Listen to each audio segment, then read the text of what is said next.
Okay, I don't mean to put myself in the same category as those tennis legends, but I do have a nice sound backhand. And you know, it sounds like bragging, but let me tell you, it's a beautiful swing. I can hit the ball cross court, I can hit the ball down.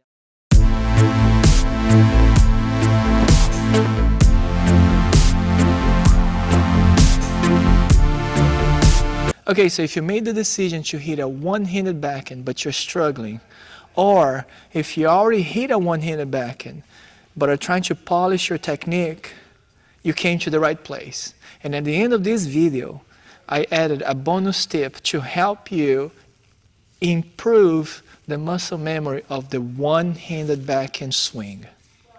Right, for the ready position, you're going to have your arms in front of you, elbows out, and you're going to bend your knees with your legs spread, shoulder apart for an athletic position. Now the next thing you want to do is to find the backhand grip. And I'm going to show you two different ways. The most simple way, you're going to put your racket under your left arm and you're going to grab that grip as if you're grabbing a sword, getting ready to unsheath that sword. So you're going to grab it like that, and that's going to be your backhand grip. As you can see, it aligns your knuckles with the string band for a contact in front of you as your arm is extended and your racket is to your left of your body. So this is a good contact position right there. So the second way is you're going to use your left hand, or the non-dominant hand, in this case would be my left because I'm right-handed, and you're going to use it to rotate, to bring the racket to the left as you rotate. So right now it's on continental. I'm going to use my left hand to rotate and bring the racket angle to the right position right there. All right, so now that you got the backhand grip established, it's time for the unit turn. You're going to start with your toe and your body weight leaning to the left, and a shoulder turn and a hip turn followed by it. So here, left toe, hip, shoulder, starting to rotate, and the body leaning to the left with the body weight transferring to what's going to become the back foot, right? So here comes the next two elements that are happening almost at the same time. So now you're going to bring the racket back, and you have a shape for that, right? So left hand is always going to be holding the racket right by the neck, and you're going to bring it with a C shape. That's the most common one, so you're going to go on a semi-loop, or you can make this pendulum shape. Think of it as a swing in the park, right? So you're going to go back, go down, and up right here as you're getting ready to hit the ball. Now note that when you're doing the both shapes, the important thing is the racket head is slightly above the wrist before it starts to accelerate forward, right? So this is going to promote a downward motion right before you go low to high. So you want to have the racket head as you pull the racket back slightly above the wrist. Now hands are going to stay around your waist height. You don't want to be making swings too high on you. You're going to have very little control. So you want to keep it down here. So racket take back, shoulder turn. Now you're step up and you're going to start making the pull forward, right? So the racket head is going to drop below the wrist.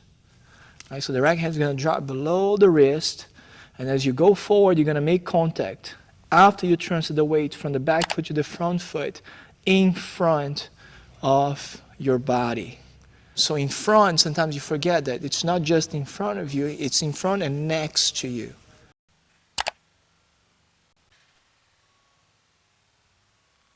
Okay, so let's go to the extension, and at the contact, the racket is in the process to go low to high because you want to add that brush on the ball. We call that a top spin.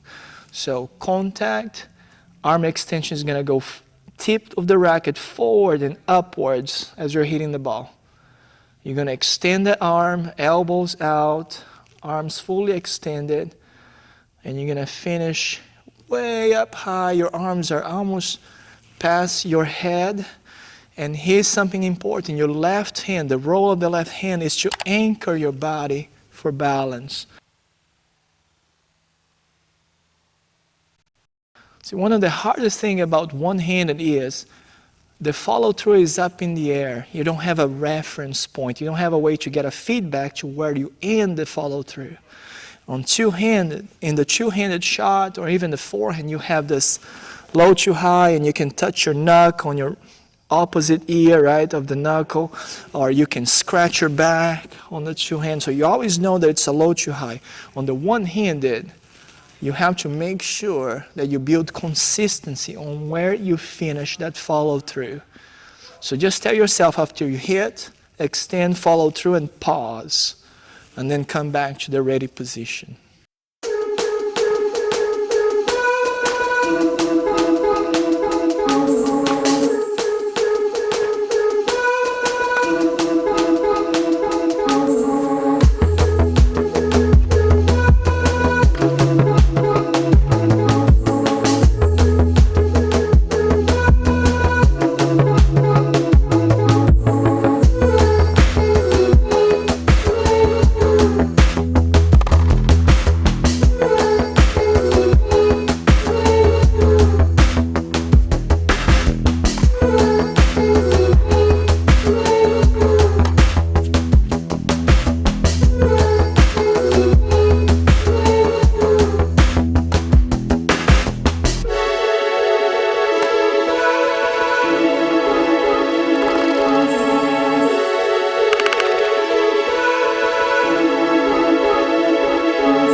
Okay, so here's the bonus tip for you. I picked up this the other day at the local Goodwill near me. It's a thrift store, if you guys don't live here in this area. But any thrift store would have, or perhaps, I don't know, a garage sale, old tennis racket. So this right here, I bought it for $2.99. So the old rackets covers are perfect for this next tip because it doesn't cover the entire racket, so the grip is exposed. So get the cover of the racket, put it in your own racket, and you're gonna see that the racket now is substantially heavier than your racket without the cover. So you're gonna start making some shallow swings. I don't have the help of my left hands, so my shoulder, my arms, my wrist, they have to get stronger. All right, so. Okay, so that's it for today's video. Thank you so much for watching. And well, I'm curious, are you a one-handed or two-handed player? What was your experience? I'll catch you on the next video.